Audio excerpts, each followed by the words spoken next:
Today I'm going to share a little exercise, and which is kind of fun. So it's not the type of guided experience that I usually do, where it's closer to a meditation or a guided journey.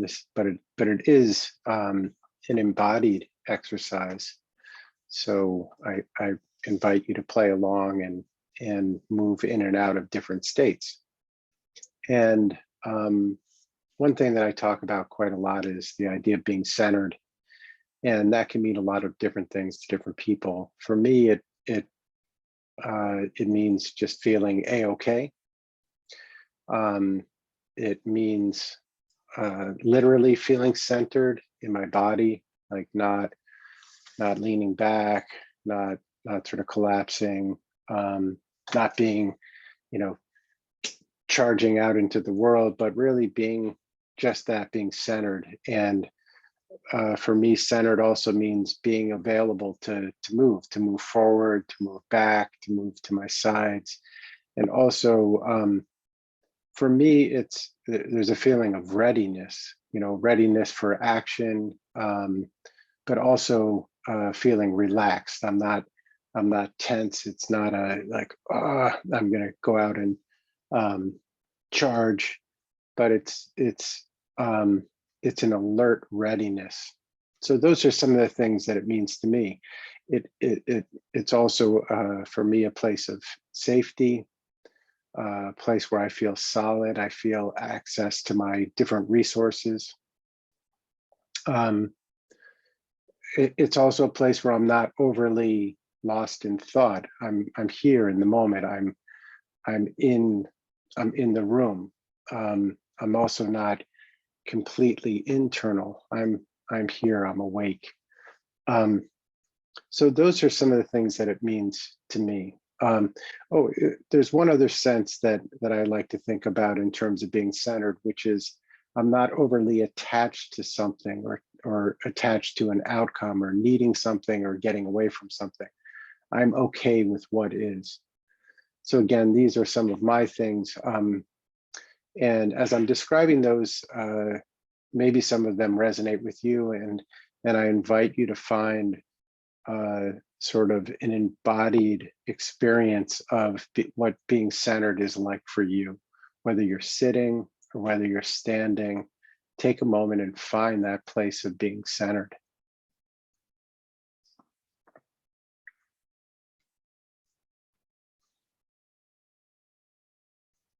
And,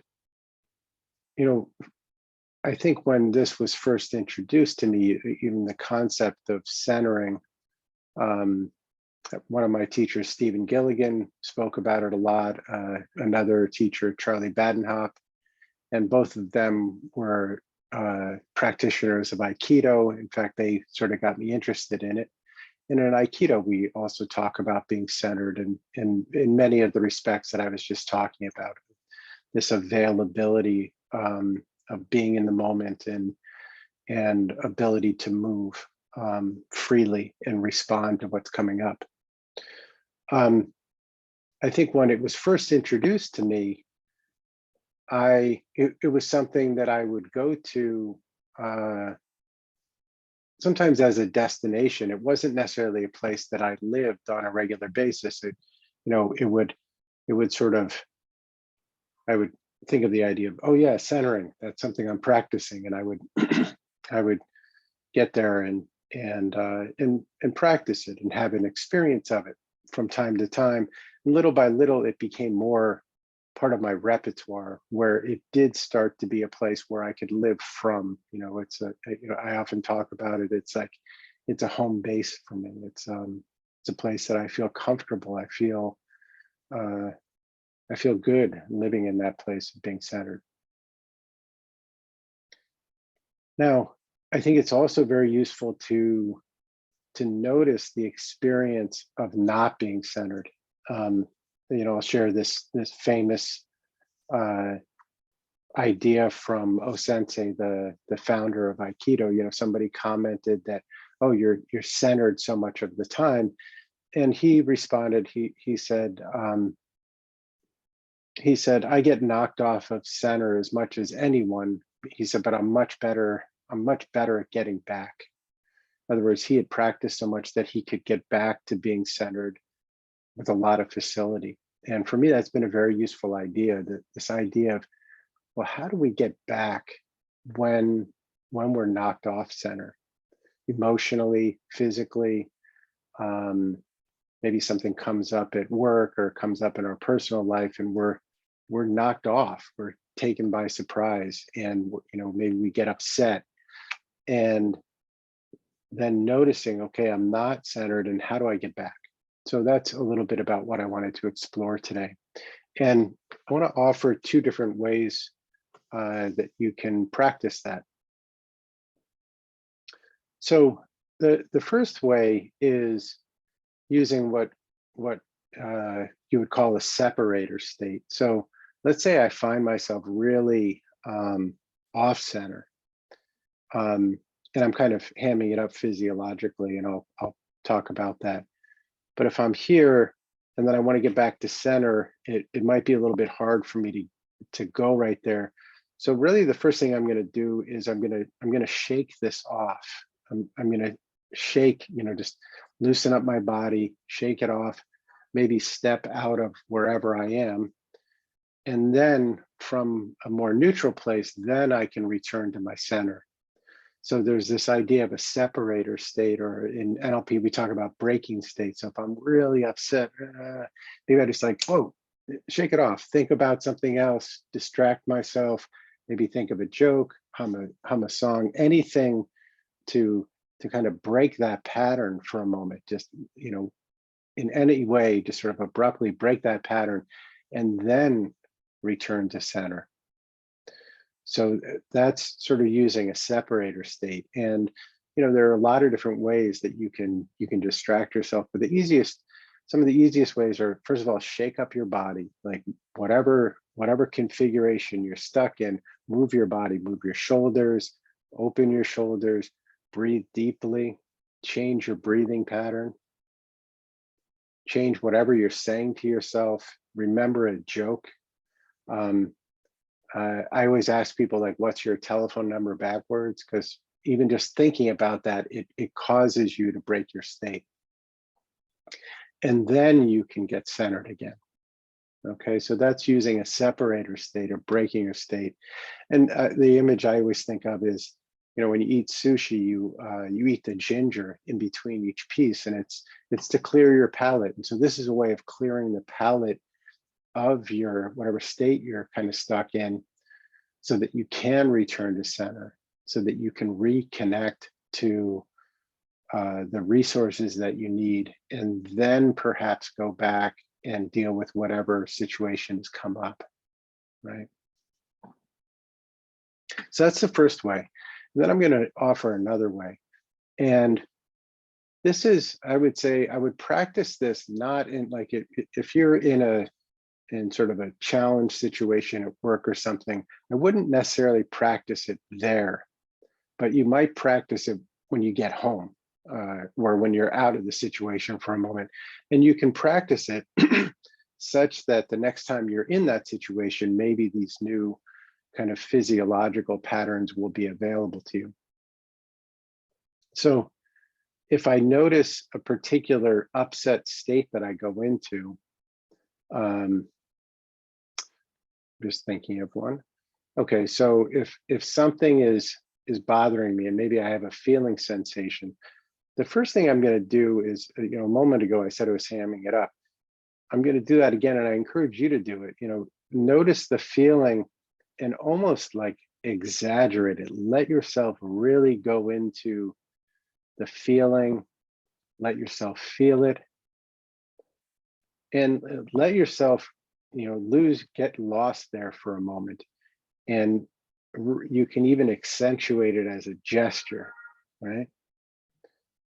So I'm just sort of going with what I feel. And then the exercise is, I'm going to start to, in slow motion, build a transition from this. I'll even sink into it more. And then ever so slowly, I'm going to begin to come back to center, and just very slowly build a transition between those two states.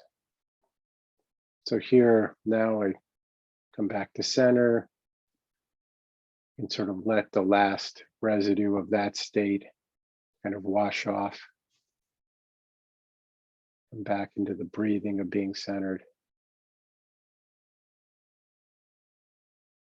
So that would be one round. And then I'm going to do it again, because I want to learn. What I'm doing is I'm beating a pathway. It's like walking through the woods, and the more you walk, finally you can see the pathway and you clear the pathway.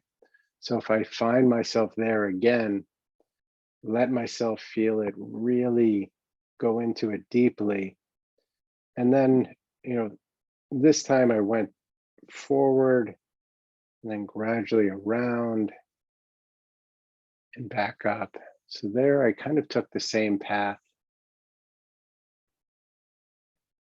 So that would be another round. And then I'll distract myself again. And then this time I'm going to do it a little bit differently. So again, I'll start here. And I'm actually going to go back this time. It really doesn't matter how you get there. And I'll settle back into my center. So I'm just building this movement from whatever the stuck state is. In this case, I'm portraying it this way.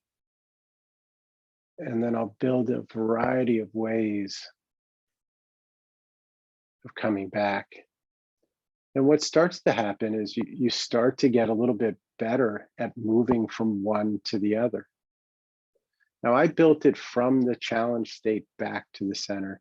I could do it the other way. I could start here and just gradually slip into this. And part of what that can do is allow me to move on the whole continuum between the two. But the other thing is it can start to sensitize. I can start to get sensitized to what are the earliest indications I have that I might be moving into this state. And I might go, oh, you know what? I felt that and I'm going to move back. So maybe I start to feel myself going there and I go, oh, you know what? I changed my mind. I'm going to come back here. So to recap, the first way I did this exercise is I went to the stuck state and then I shook it off. I did a separator state and then centered. And I would practice doing that a number of times. So the minute you're there, remember to shake it off. Yeah, do a dance and then come back to center. That's the first way. The second way is to build a physical transition. So start here and you can either do it the same time, same way each time, or you can explore different pathways to get here. And then the final way I did it was actually starting center, go to the state and come back and see if I can notice different little stations on the way where I might decide to change course and come back. So I hope you have fun with that.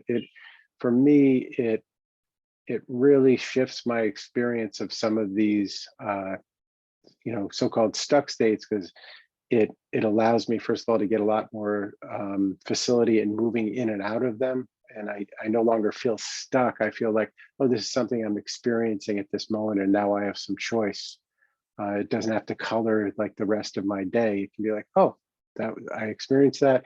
And kind of like a baby, you just shake it off and then you're back and available in the moment. All right.